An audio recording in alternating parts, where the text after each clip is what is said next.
What's up, YouTube? I'm Zero Zeus, and welcome back to another Dragon Ball Super video. In today's video, we are gonna be. Hold on one second. Let me just make sure.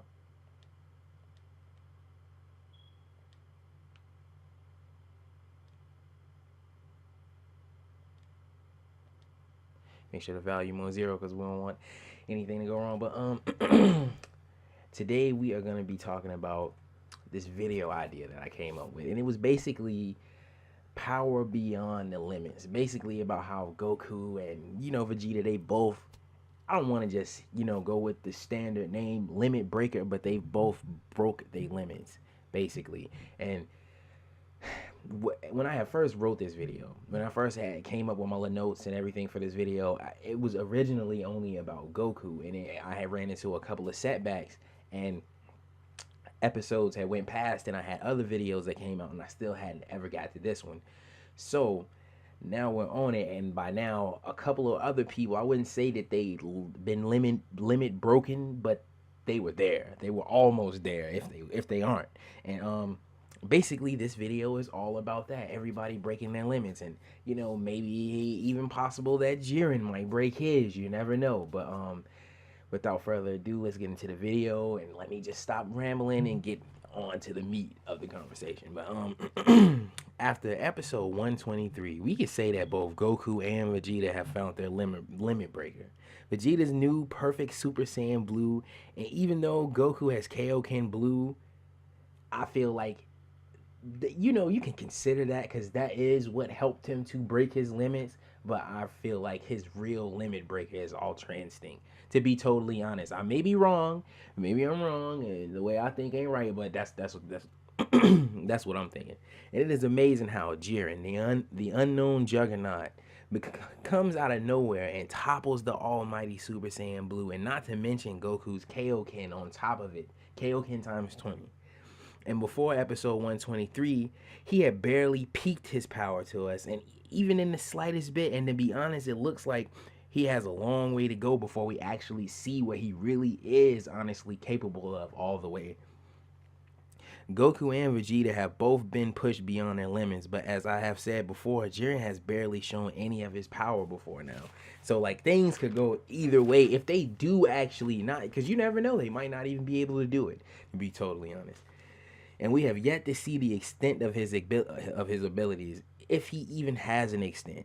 And do we believe that with the new forms in all, Jiren is still not going down easy, even with all the forms, even with everything they got going on. I still feel like he's not going down the easier. Even if it does become easier for him, I still feel like he would find a way, even if they do seem to be challenging to him eventually, to overcome that and make it even harder for them.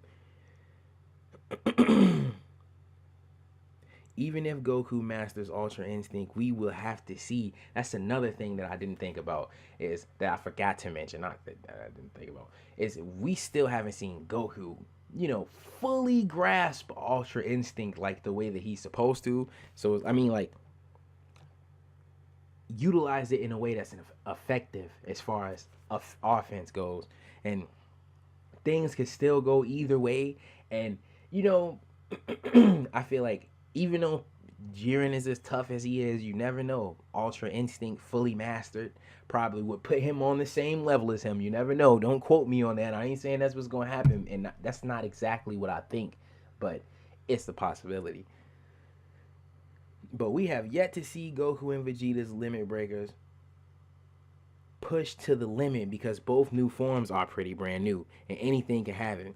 Anything can happen. We haven't seen much of Vegeta's form. We have seen an incomplete Ultra Instinct 2 times, and it's great, not fully utilized. And though it hasn't been observed long enough, Vegeta seems to be doing well also. I can't wait to see them at the brink, pushing themselves, even if it seems grim. And that's where we are going to see them pull out all the stunts. And I feel like within these next few, I'm sorry, I keep clearing my throat. It's just like every time I do videos, I always do that. I don't know why. But it's like we at this point in the tournament of power where I feel like it's still moments to come that's gonna wow us. Even though we got like 5 or 6 episodes left, it's still moments to come, and you never know. Like I just said, these new forms could be pushed to the brink. You never know what could come from that. So limits have been broken, and it may be hard to deal with, but in time, I think they both may go further than that, especially since it doesn't seem Jiren is going anywhere anytime soon. And this begs the next question: will anyone else be pushed beyond their limits? Now, at this point in my notes, I went on about Topo and Dispo, and basically, not saying I predicted what was gonna happen, but I kind of figured like if they're at the end of the tournament, they're like some of the last people. They're not just gonna go out without a fight. So I'm pretty sure they're gonna pull something out of the bag that we haven't seen before. And so I'm gonna put my notes down now. Ain't no reason for me to have them. And basically, what we've seen these last few episodes, like from Dispo and this upcoming episode with Topo, is like I can't honestly say Topo's been pushed to his limits because like everybody keeps saying he's a god of destruction candidate and all that stuff like that. But I feel like in a sense I look at that as his limit breaker. Even though I don't feel like Gohan and Frieza really pushed him to his limit, but I still consider that his limit breaker, and I think that's really cool. Even Dispo, he had his I guess where he's even faster. He had a little form where not form, but he had a little mode, I guess, where he emits the purplish key looking like God of Destruction, Hakai energy type thing, but I guess it's not. But I think that's cool too. I guess you could consider that his type of limit breaker, but I expected that of them since they're the last people. You have to think that they would have something to be able to defend against. I don't want to. I just use perfect Super Saiyan Blue just because it sounded cool. But perfect Super Saiyan Blue or full power Super Saiyan Blue and Ultra Instinct.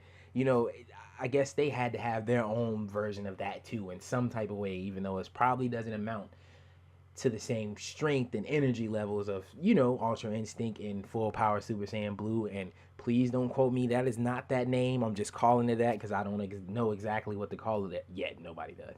But anyway, this is the end of the video. I'm rambling on. I've been Zero Zeus. This has been my Dragon Ball Super Power Beyond the Limit video. Please like, subscribe, share, and comment. Thank you for watching.